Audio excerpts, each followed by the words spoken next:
Welcome back to Sunday Vibes, one and all. We're back in the Phoenix pub, London, and look at us, back with our Starbucks coffees. The American Vibes continues. What is that? I don't know, caramel latte, something? Unmixed, An nice iced caramel macchiato, yeah. Yeah, it's great.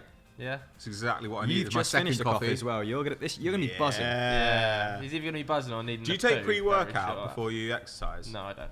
Okay, you take it, and the first time you'll honestly think that you can run through a wall. The first time I took pre-workout, like, because It's already happened to him. It's got the equivalent of like 5 coffees in it.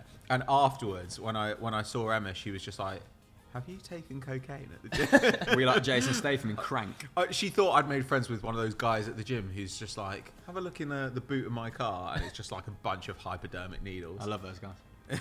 How have we been though? How's the week been? Good man, good man. Baby's birthday on Monday. Baby's birthday Monday, but we are recording this today after the North London derby. But you don't seem you're not as annoyed as I hoped you'd be. I was hoping for explosive fireworks in there. I didn't watch it. Like, no one ever wins away in the North London derby. I don't think it's happened since that time we beat Sherwood's Spurs. Jeez. Yeah, that Rositzky goal. It's still in Arsenal's hands. I've never really been like, you know the way that I am. I'm very pessimistic, so I'm okay about it. Conte did have a terrible record against Arsenal prior to this game, though. It's like 1 win in 6. Yeah, I mean, Holding just had an Ozil absolute disaster. I have to say, though, I'm still very confident Arsenal finish 4th.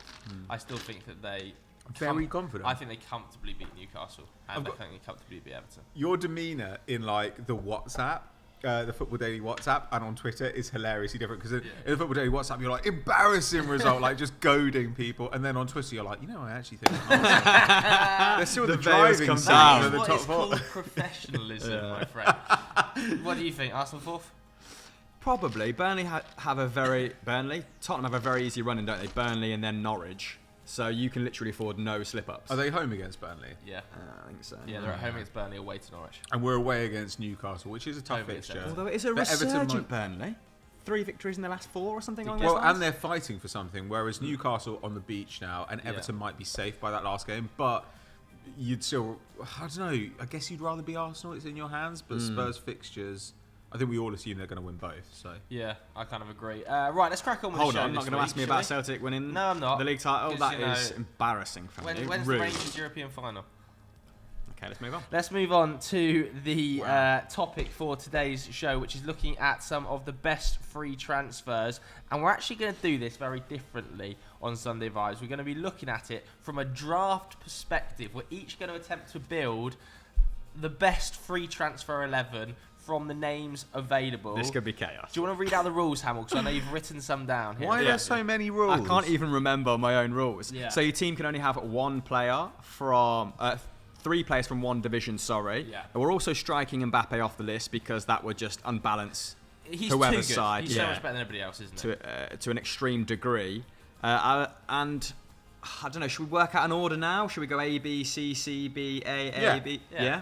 I Snake think so. draft. Classic snake draft. Yeah, absolutely. And I think it is also worth Like the pointing out that company. some of the names on here have reportedly agreed deals with clubs, haven't they? But not official. But, like, Mazraoui has made the list, even though we all know he's going Bayern, and I think he's even said that he's joining Bayern. 2 days ago, yeah. And there's a couple of other names on there that have kind of agreed clubs. But Yeah.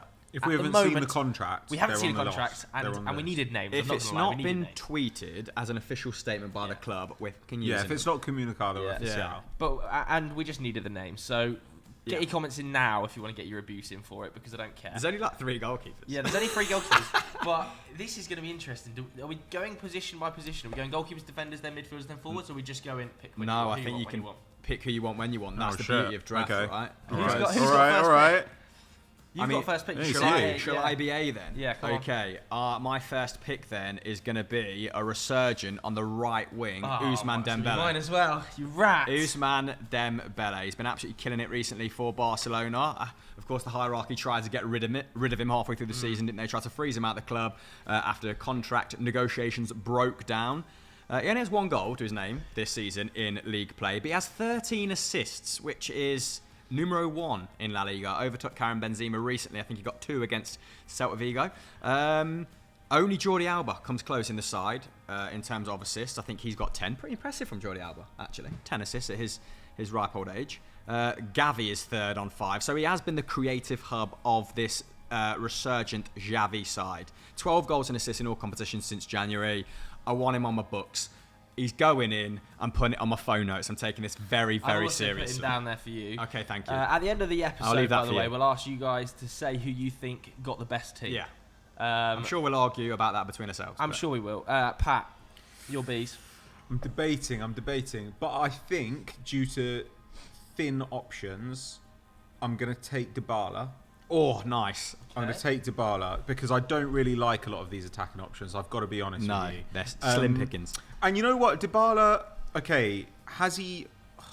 It's difficult to say. Has he made good on his talent? He's always been in quite a defensive Juventus side. And a Juventus side where he's played a variety of roles. You know, he's played behind the striker, he's played as centre forward, he's played off the wing. I don't really think that we've ever quite seen the best of him. We've never quite seen that talent blossom. But across his career there, he's been a 0.6 expected goals and assists per 90 player. That is still a very, very good player in quite a defensive side. I still think that there's something that could come out here. You know, we've talked before about him maybe going to somewhere like Atletico Madrid and playing like Griezmann. Not quite sure if he's got the mobility, but that would be interesting. Now he's been linked to clubs like Man United and Arsenal, and you could see the way that like you get other forwards buzzing around him, and he turns into that, I suppose, that all-round threat. You know, because he's good one-on-one, he's a good creator, he's a great goal scorer. In fact, he's always kind of performed above expected goals when it comes to finishing. My real concern is we're not going to see the best home for him. So I'm hoping he ends up going to, say, Inter and playing with like Lautaro Martinez or something. That seems like the obvious place for him to go. Yeah. Really good replacement in the long term for what Alexis Sanchez has done there in his short period.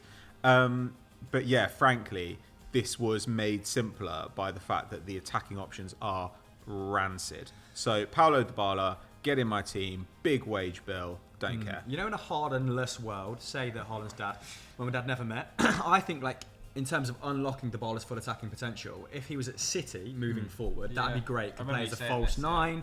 Yeah, could play as an inverted forward. Do you think there's another side where he could go to, apart from Inter, that would squeeze more out of him? I don't think I'd like to see him go to Atletico Madrid. In fact, I'm confident, he would be bang average at Atletico Madrid. But do you think there's anyone out there, maybe perhaps in the Premier League? Or is it just a case of square peg round hole? Do you think he's got the intensity to play for Liverpool? Let's say Sadio Mane or Mo Salah did leave this I summer. think people overestimate like how much running you have to do versus how intelligent the running has to be. I actually think Pep Linders called it chasing, didn't he? Yeah, exactly. Yeah. That was such a good interview. Because there have been times in the past, you know, like you see teams who actually are running around all over the pitch, but there's not a lot of control to it. And so I think that Liverpool would be interesting.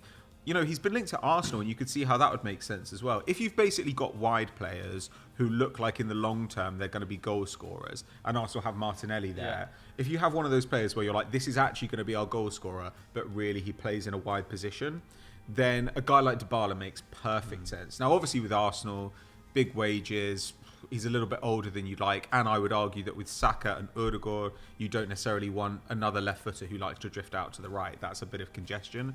But if you've got a player like that, say you were playing for a team with like Timo Werner, and you wanted somebody who could bring him into play, then a Dybala type wouldn't be the worst one. I don't think Spurs make sense. I don't think United makes sense. But similar position to Dele Alli played like 2 or 3 years ago, right? Is that second striker? Do you think is that sort of position he'd prosper in? No, I think like as an actual false nine. I mean, to be honest, false nine is a much abused term, right? People use it whenever somebody's playing up front who isn't a centre forward. Sadio Mane, they've been calling a false nine recently. And even like the fact he's just clearly not and just playing through the middle. Or Ferran Torres, people were saying earlier in the season he was a false nine at Man City when he objectively wasn't. He was playing like a nine. Yeah. But I think that would be quite interesting. Actually, Barcelona would be quite interesting.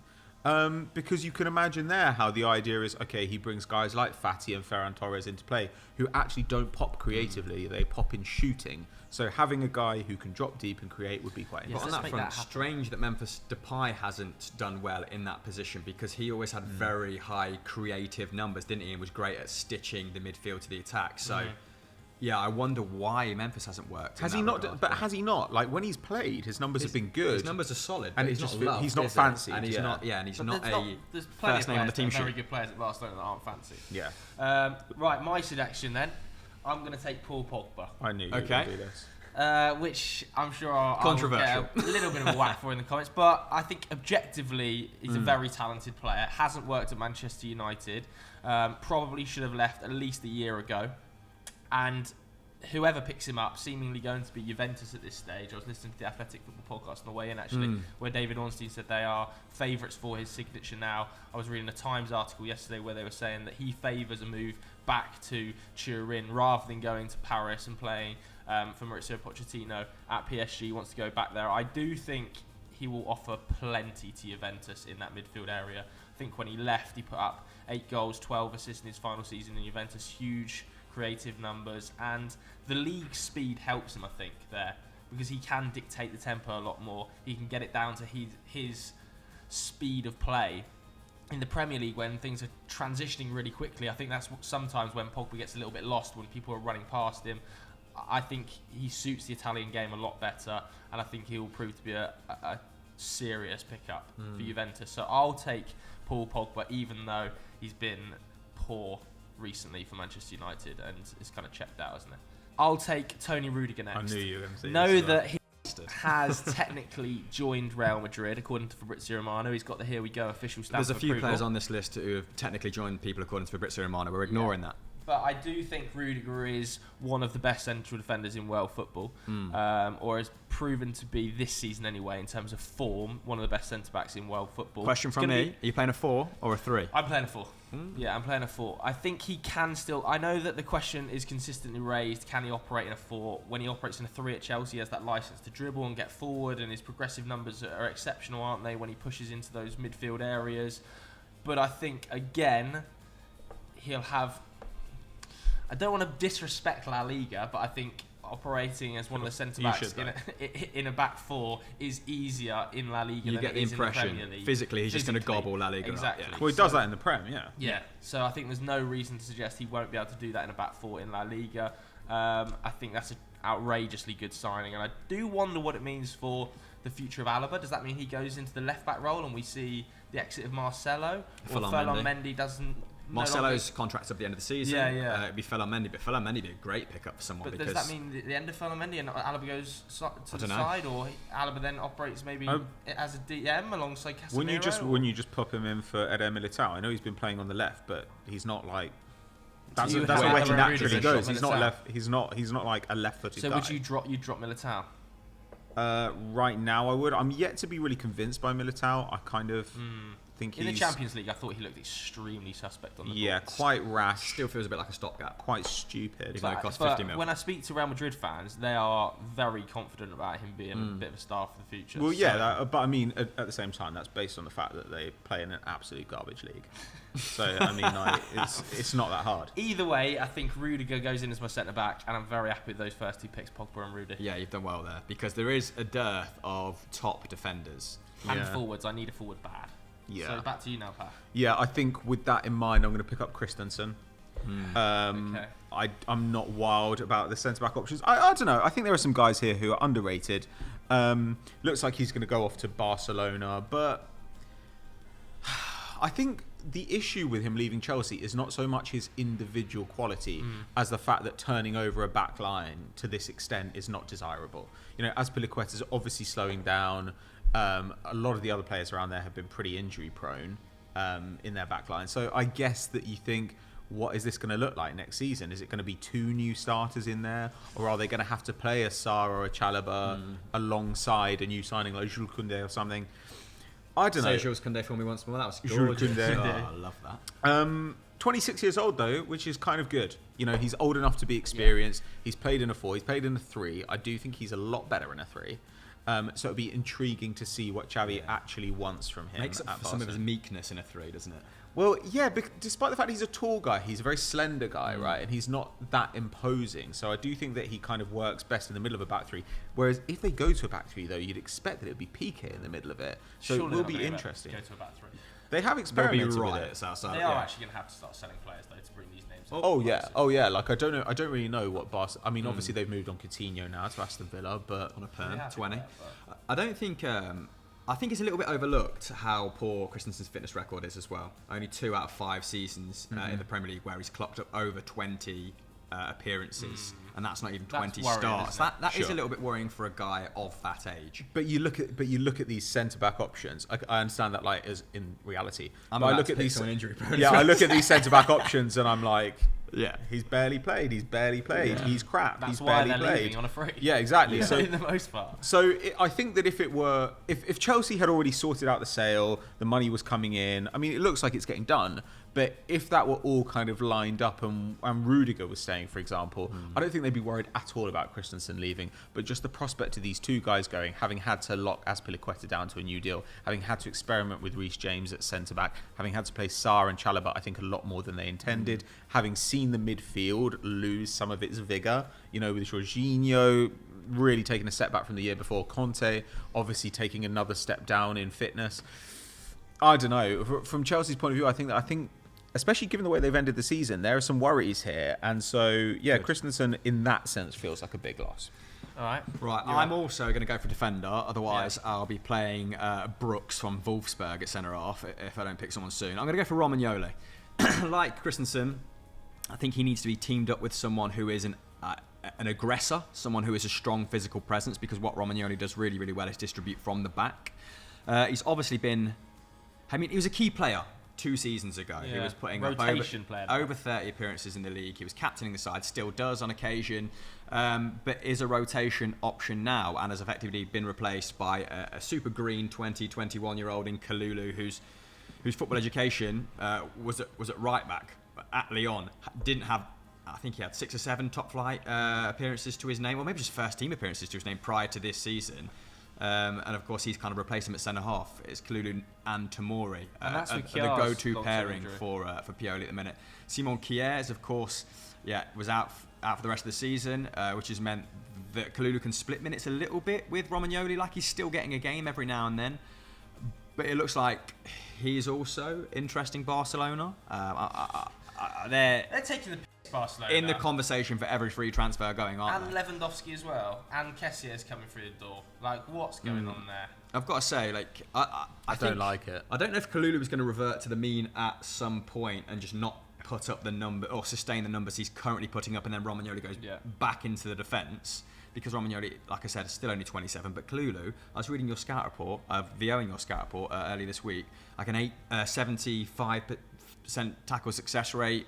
Like his distribution's solid, not great in the air, but is a great progressor. Him and Tomori are left open an awful lot because Milan actually playing a really aggressive way this season, both clocking up over 5 tackles and interceptions like per 90. It's crazy. It's ridiculous. Not even his position. Yeah, the work they're expected to do is ridiculous. So he's been super impressive. I don't know if he'll sustain that form, like I said. Maldini effect. But Romagnoli's probably got the arse off the back of not getting the appearances he probably feels he deserves or is due in a title-winning campaign. I'm going to pick him, and my second choice. Wow, hadn't really considered a second choice. Can't be panic stations on the third. I'm going to go Belotti.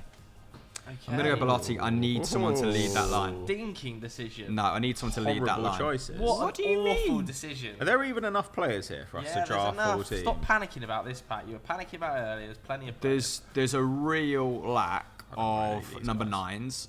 I feel like this will fare There's well. two better ones in front of us here on this list. Are you talking Lacazette, Origi, Nketiah? No. I mean, Belotti not been great this season, and there's a lot of mileage on him. He don't play any games. Bless him. Yeah, that's because he's missed 20 games through injury this season. So why are you drafting then? Because next season we go again, mate. I don't feel like I'm inheriting or picking an injury-prone Belotti. I'm going for someone that's put up unbelievable numbers for Torino over the course of 4 or 5 seasons. He's only missed 18 games. Prior to this season, he'd only missed 18 games in Serie A over the last 7 seasons. This is a guy who just needs a rest, and I'm confident gets me 15 league goals if he stays in Serie A. Maybe 12 to 15 in the Premier League, should I bring him in. So them are 2 choices, and that's 2 from Serie A for me, so I only get 1 more from that league. Go on. This is a difficult one. Panicking. Yeah, I am actually. I think I might pick up Mazraoui. Okay. Nice.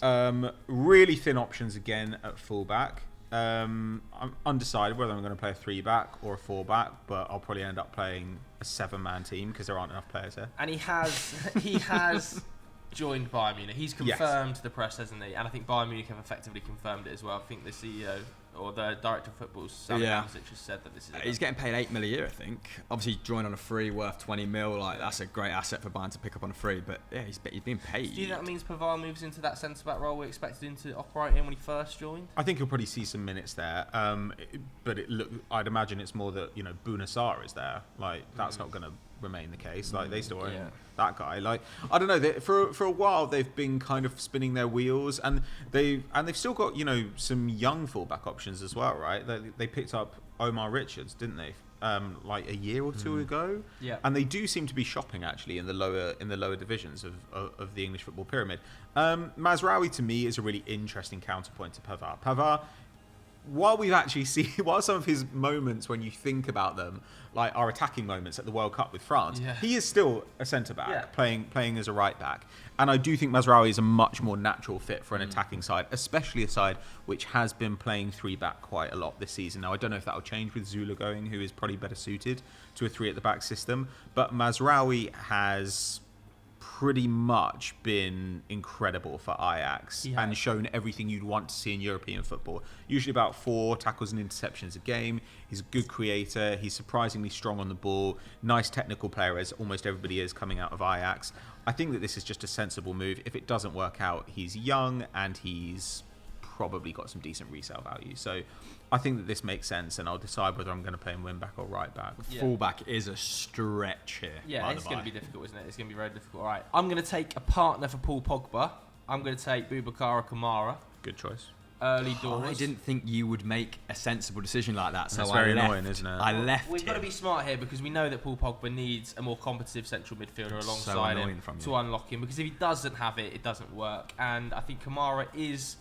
There's a long list of free transfers here. I think if you were to actually be serious about who you would want to take, Kamara would be very high on it, given his profile, his age, and I would expect him to join one of the best teams in Europe on a free transfer this summer, be that Atletico Madrid or like that sort of level, like an elite level free transfer. Extremely combative, pretty decent on the ball as well. I just think that's a tap-in for me alongside Paul Pogba. And then up front, I'm going to mix it up here, and this might surprise you. I'm going to take Eddie Nketiah. I think he's the best option of those remaining. I think given his age... He's the best player. Huh? Yeah, given his age, I think Divock Origi will still be a good player for somebody. Will he, though?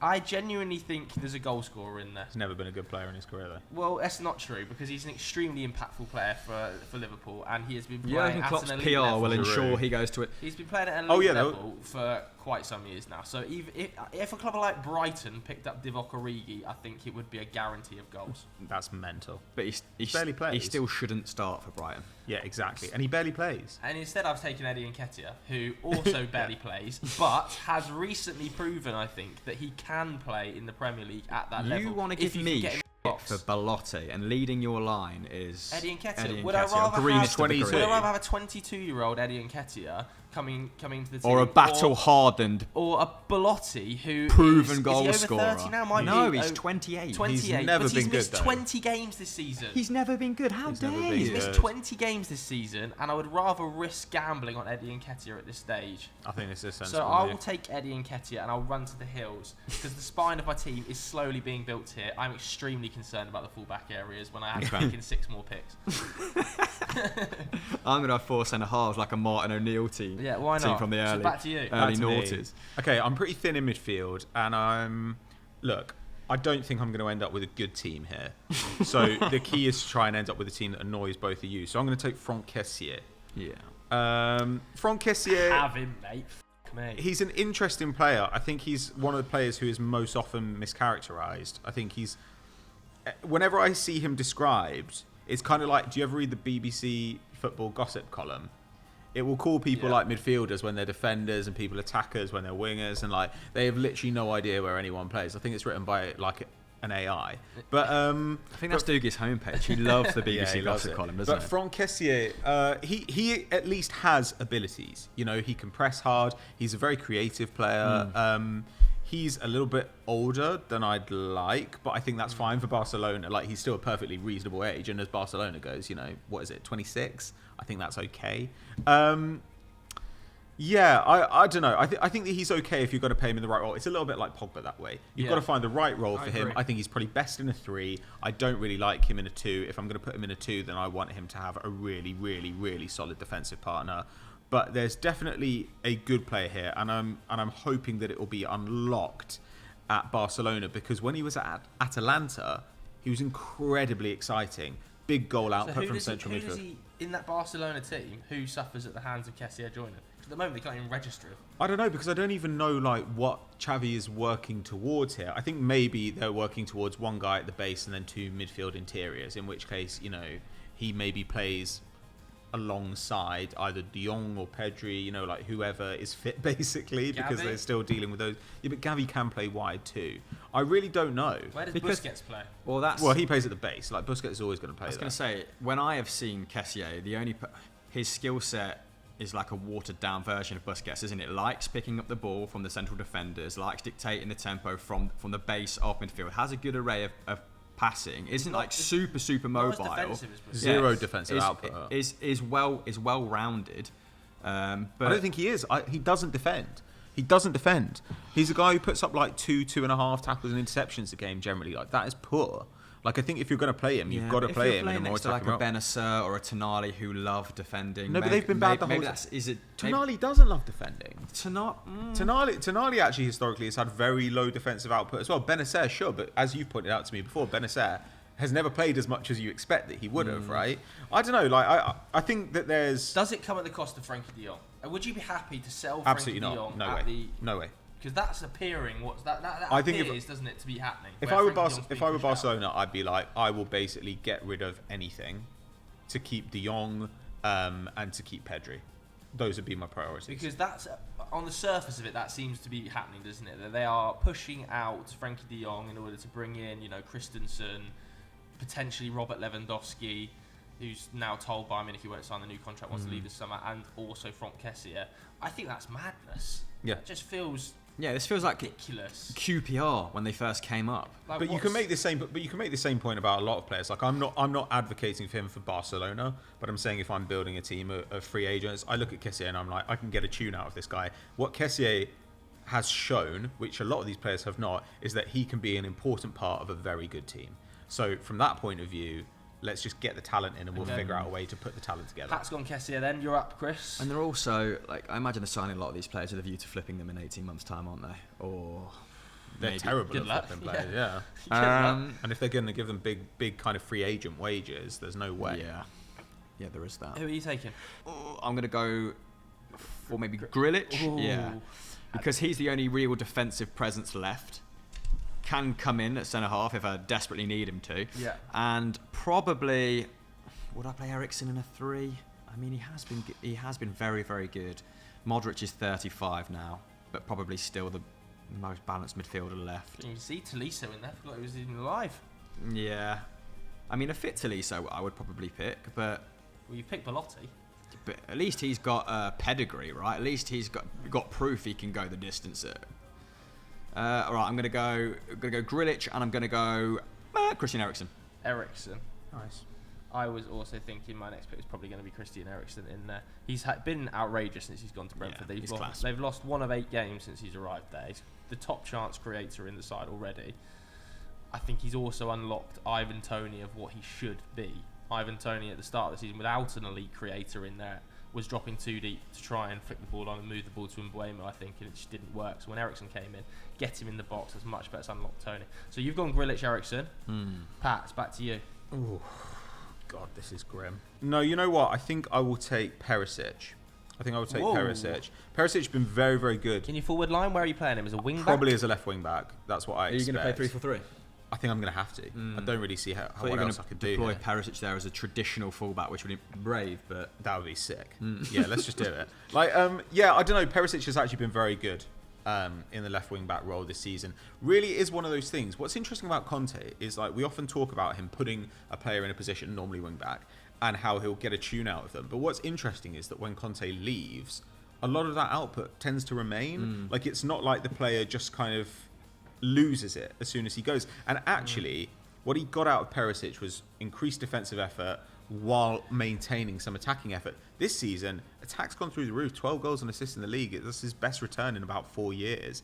And Inter have been an attacking dynamo. The other day, who were they playing? Was it Empoli the other day, where they had like 37 shots That's in the outrageous. game? It was absolutely unbelievable. And I think that Perisic here is going to balance my side a little bit. Talking of outrage, did you see Perisic's goal, his second goal in the Coppa Italia final against Juventus? No. Oh, do yourself a favour, go and watch it. The Benjamin Teckers on that is unreal. He's a really interesting player. I think you've written underrated here. I actually think historically he's extremely overrated. Really? Because he's generally throughout his career been an extremely conventional winger. He's just a winger. He's not a winger like in the modern wide forward mode. In Belgium, he was a striker who was scoring 20 plus goals. Belgium, like, oh come on. But like he's not. What divisions do you like? But he was like none. He. It's interesting though. People talk about him as a wide forward, he's never been that. He was just a winger. He was a get to the byline and cross it in winger until Conte arrived at Inter Milan. And I think that it's really interesting seeing him kind of add this part of his game as he's matured. Plus, I just think options are absolutely horrific in this role, so I've got to go. I've got to go for him on Halstenberg, and I'll take him. From like 26 to 32, there's been a lot more nuance to his game than you probably would have expected. Yeah, halfway through his career, I think Perisic is. We're struggling underrated. now. We're starting to. But this is where it gets fun. I'm going to take Modric next. Okay. Fair enough. In central midfield. I know that he's 35, but having watched him in the Champions League this season, I still think he's perfectly fine to operate at that level. I know that his legs have gone a little bit, but if you compare him to Toni Kroos, I think the drop-off of Kroos has been much more marked than the drop-off of Luka Modric. I think they're going to re-up his deal, aren't they? I'm perfectly happy to have a midfield three of Pogba, Modric and Boubacar Kamara in there. You've got a youngster, you've got a player in his prime, and you've got a player that's extremely experienced. Just to knit it all together. I'm a bit surprised Modric has gone that late, actually. I'll be honest with you. Well, Kamara's doing an awful lot of defending in your midfield, isn't he? That's all right. That's all right. It's not like we've got a 10 in there, so that Pogba and Modric just kind of shuttling it. It kind of works. It's a solid 3, mate. It's a solid 3. You've done well. I really need a centre back now because I've only got one defender, and I'm just looking at the defence, and there's just such little options, is there?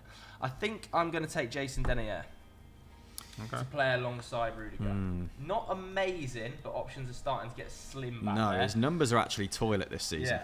But he has had a poor season, but I still think he'll get a decent move on a free.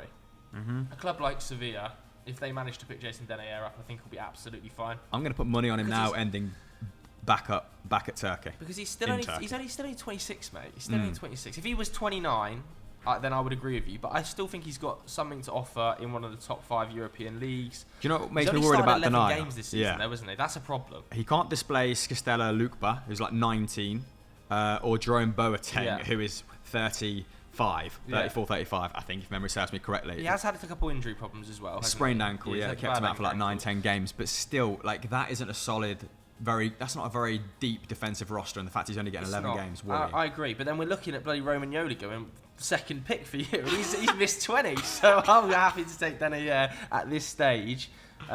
Meaning I badly need some fullbacks because I'm in horrible areas. I've basically built a midfield. Back to you, Pat.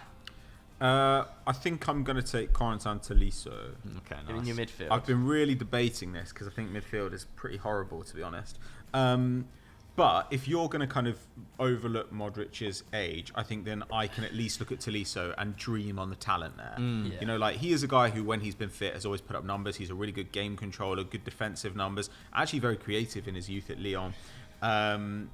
If you could fix him, and to be honest, we have seen players swap clubs, swap leagues before, and essentially get fixed. Like, they needed a change, they needed a new approach to their fitness. Maybe that is what he requires. I still think with Tolisso, there's definitely a player in there. Yeah. It's just how much you can get out of him. And I think now clubs are a little bit more thoughtful about that. You know, they say, okay, well, we look at someone like Renato Sanchez and we think it's worth the risk. Like, getting half a season out of him is going to be good enough. If Tolisso goes to a team who are not totally reliant on him, then I think he comes in and makes the difference. You know, at various points throughout the season, extremely experienced, has played in a possession-dominant, you know, really outstanding side, has won everything there is to win in the club game, not as a particularly important part, but has done it. I would like to believe that Tolisso can make good on his promise, because he's one of those guys who came out of the Lyon Academy, you know, super talented, went off somewhere else, and we never quite saw it. And it's starting to get frustrating, right? These players never quite doing it. So I really hope Tolisso can. Okay. Obviously, his numbers have been supercharged a little bit because he's playing for such a dominant side in his respective division. Sure. But like his attacking numbers better than Kessier's. You've got a midfield there that's very good at retaining possession. Yeah. But we're playing a back You need three. some thrust, mate. But we're playing a back three. So if we're playing a back three, we get a bit of thrust from wide, and we've got a defensive presence behind them. Right. You're having a struggle. I'm looking at your team. You're having a struggle here. Don't start with the You've got to get some centre backs in. Don't start with You're propaganda. playing- You've got one defender. Your team's very Bielsa. Just exactly. We're hell to leather on my side. Can't wait to see Dembele. You're getting the kicked out of you. I mean, if you can overlook Tolisso's injury woes, I think I can probably overlook Zagadu's. Yeah, I think that's and he has missed 83 games since the 17-18 season, but he still is only 23 years of age. There is time for a good medical department to sort that young gentleman out. Great. I mean, Dortmund have confirmed they're letting him Using him leave. as a centre back. Yeah, Dortmund have confirmed they're letting him leave at the end of the season. So it will be fun to see where he ends up. And he has been linked with a few Premier League sides of late, Manchester United being one of them, which is exactly what they need, isn't it? Another injury-prone centre-half. Do you know what I'm going to do? I'm going to cheat. I'm going to get Sergio Roberto from midfield, but I'm going to play him right back. I was wanted considering to do exact that. same, you rat. And then I'm going to take That's it. Zagadou as well. Yeah. Roberto and Zagadou. Yeah. You can take Roberto and Zagadou. Back to you. And also, Sergio Roberto can play in a number of positions. He Can't can he? play as a right back. We can We'll mix give it you up. that. Yeah, I thought about taking him actually as my defensive midfield presence alongside Tolisso. Okay, fair. I think I'll take Bernardeschi. I'll take Bernardeschi. You hate Bernardeschi. I think he's incredibly overrated, and he's never been good enough for Juventus. Dining out on one good season. He is a 0.4 expected goals and assists per 90 player. That is good. In fact, that's solid. Where are you saying him? On the wing? Yeah, it's not going to be. I don't know which side I'll play him on, but he's generally been a really solid contributor. You will get a handful of goals and assists out of him per season if he's fit. Like, he's actually a surprisingly big guy. Yeah. Pretty rangy, decent enough one-on-one. It's not spectacular, but when I look at the other attackers here, a lot of them are conventional centre forwards or crap. And Bernardeschi, is he great? No, but he's good. He's fine. And that's pretty much the best we can hope So for on the right right now. in your 3-4-3? I'm not sure which side I'll play him Okay. on. I'm not sure which side I'll play him, but probably the right. Question from me. Obviously, I think if this had been if we'd done this a year, 18 months ago, you might have still gambled on Januzaj because you've historically, liked him. He's put up underrated numbers at Sociedad, but still, what is he, 26, 27 now, not getting the game time, being used as pretty much a super sub. But why would you take Bernardeschi over, or why have you picked him over Lingard? Because Lingard's barely played, and Lingard also has been overrated his whole career. Like, he's a good player, Lingard. I do like him. He's hardworking. He's horribly overpaid.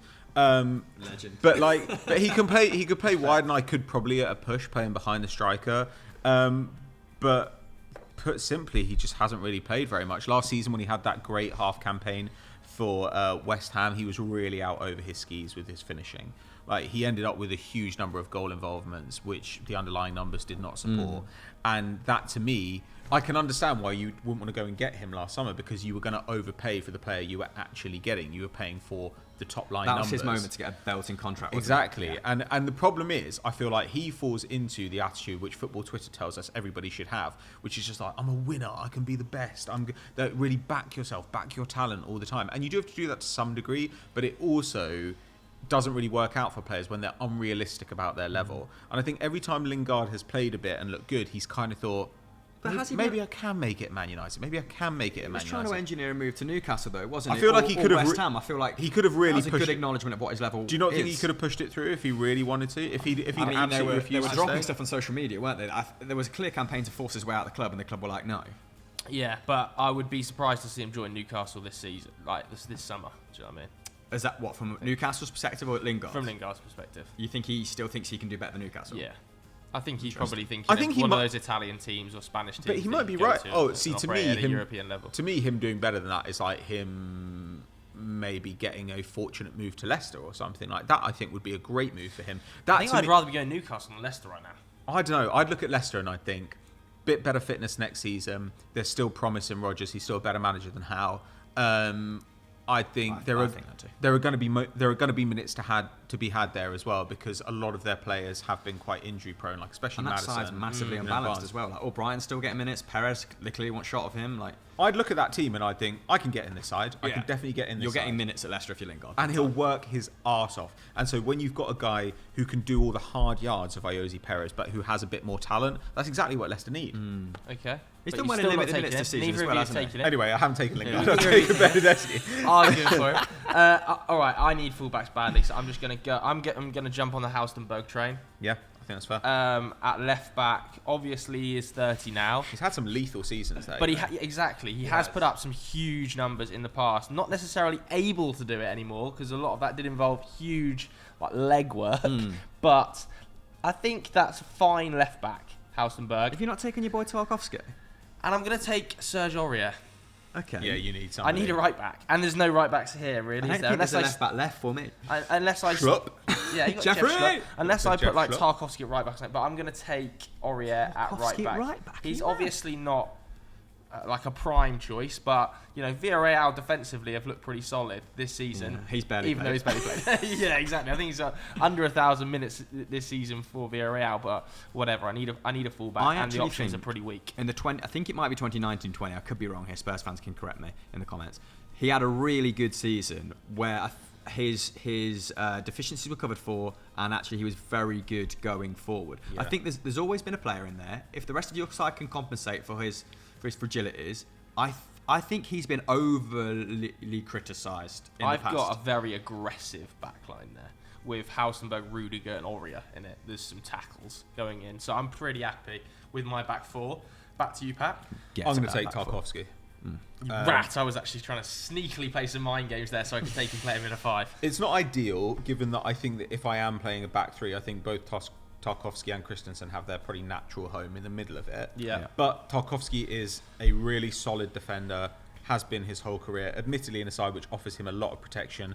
I have question marks about his passing, but I think that's less of an issue with Christensen And on when he was side. at Brentford, he was an underrated passer of the Was he ball, really? James Tarkovsky. Yeah, and I do believe at Burnley, when he has to play, when he plays those long switching diagonals out, I think he's slightly underrated with his ball at his feet, because he has to play in a certain way at Burnley, and they are very defensive and they play in such a low block. I actually think he could do His it. numbers at a are a level. result of the team's function I think rather so. than his At Brentford, fair they were reflection of his much ability. better. And here he's going to be pinging balls out to Bernadeschi. Like, what more natural partnership could there be than those two guys? No one want to play Mkhitaryan as like a regista. What's going on? Like I thought he'd been You reinvented need in the a Eternal left City back, this mate. season. Who are you playing left back? You have to take Jeff Schlupp. I don't care. You have to take Jeff No, Schlupp. I'll put a forward there. You come can't the put a end. forward I there. am not picking Jeff Schlupp at this point in the process. Well, all right. who's your Mate, left back? Arsenal then? You playing need a left back. Tomiyasu there.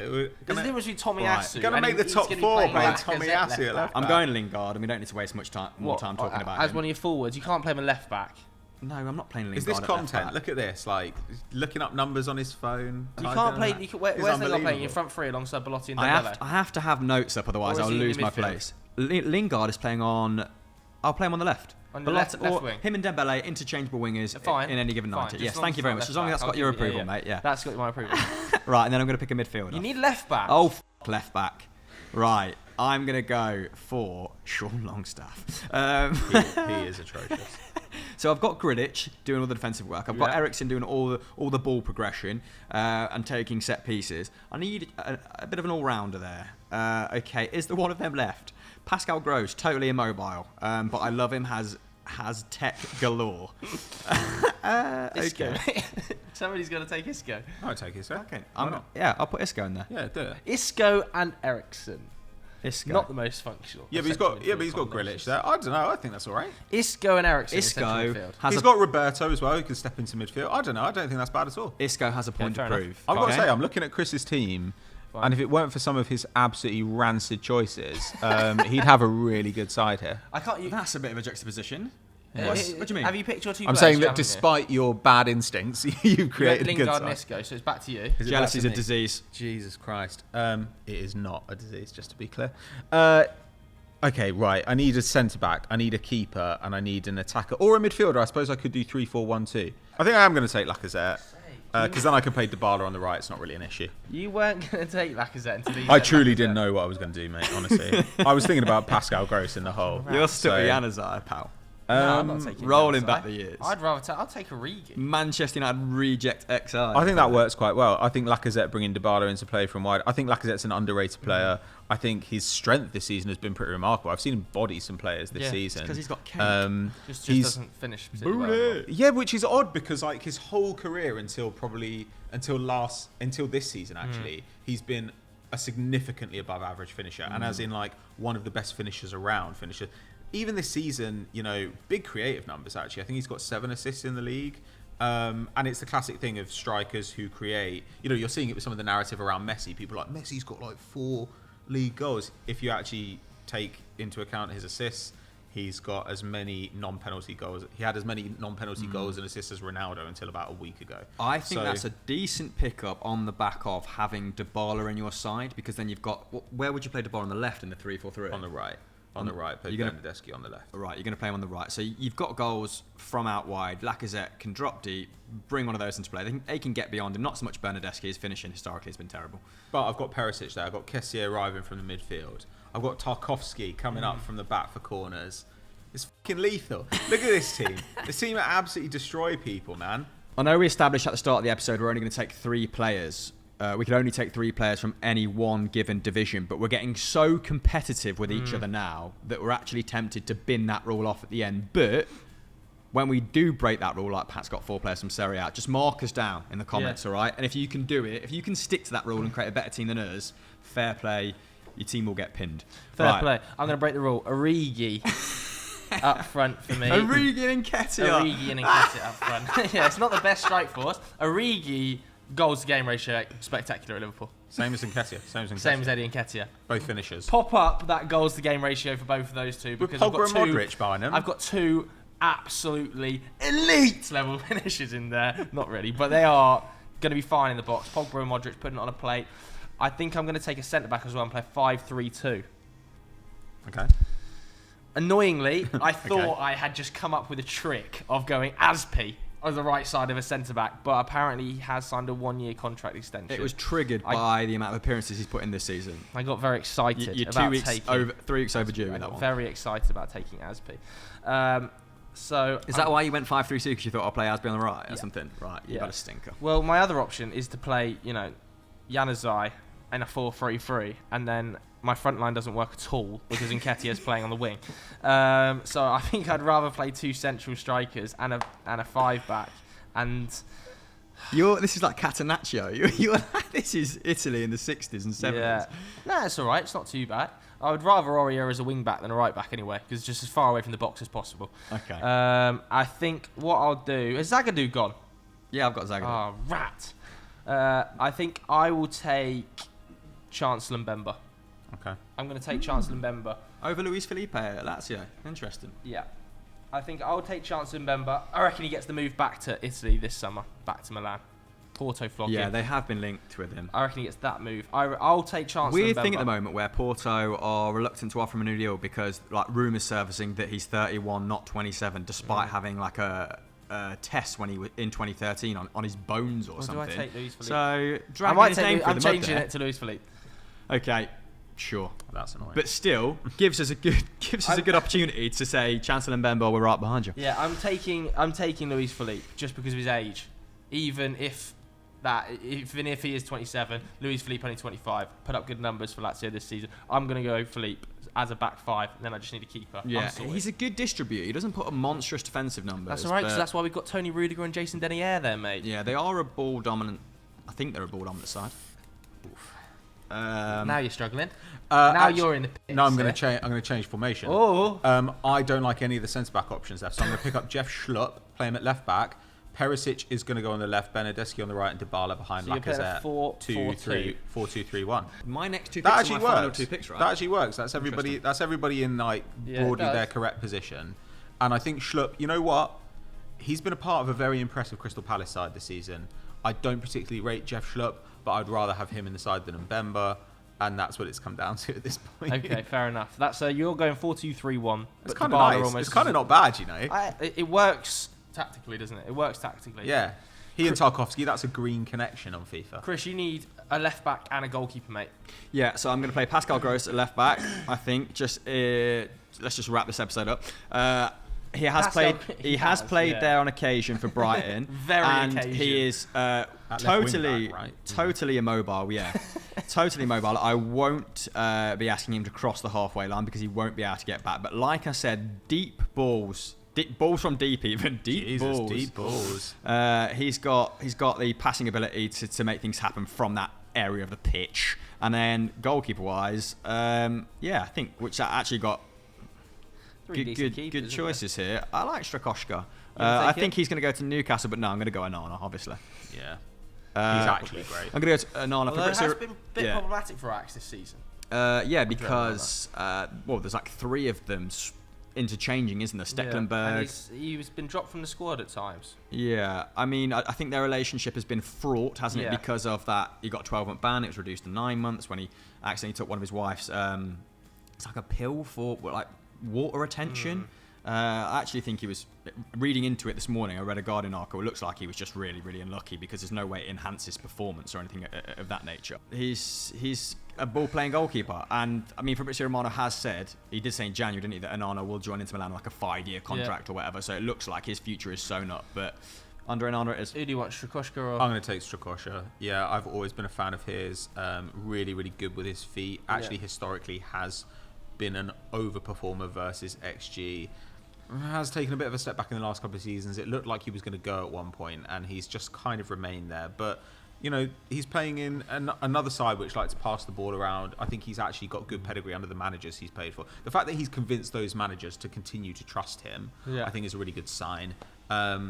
And you know what? I've got like half a Serie A team. I might as well just put another one in. I don't care, man. Been linked with Newcastle as well, hasn't he? That'd be interesting. Quite concrete links as well. Yeah, I mean, that leaves me with Sam Johnstone. Perfectly happy with that. I think he's a super serviceable Premier League goalkeeper. I think he proved that last season. Stuck up about 70% save percentage, didn't he? I think he has not been great this year for West Brom, but West Brom as a whole have had a horrendous season, haven't they? And they're now playing under Steve Bruce, right? Steve Bruce in charge down there. And I'm not convinced he really wants to be at that club. I think Southampton should be pretty set on signing Sam Johnstone this coming summer when all 4 of their goalkeepers are out of contract. Joe Hart's been phenomenal for Celtic this season, but I mean, he's like 28, 29, is he, Sam Johnstone? He's only on 18k a week at West Brom. Like he's going to be a really good pickup for a middling Premier League side or side from one of the leagues with title aspirations. But he looked like a Premier League keeper, didn't he, when he came up last season? 70% save success rate. I back him. I think he's a good player. All right, so those are our sides. We'll put them on screen now. Let us know in the comments below who you think has the strongest team. It was tough going that was tough going. We had to throw the rule book out the window to a level. No rehearsal. We didn't even think about it before starting. There was not an awful lot there. Let's just bash out a couple of quick-fire questions then before we wrap up the show. Let's do this one from Jacob Wes. Patrick, if Arsenal sign Tielemans and Gabriel Jesus, how close are they to seriously challenging for the top spot? What, for the title? Well, not very. For the top spot. Yeah. If top spot is third, then potentially reasonably close. I think there's a team that has improved leaps and bounds this season. You look at the players as well, and they are all going to take a step up. Saka is 20. I think people forget he's 20 years old.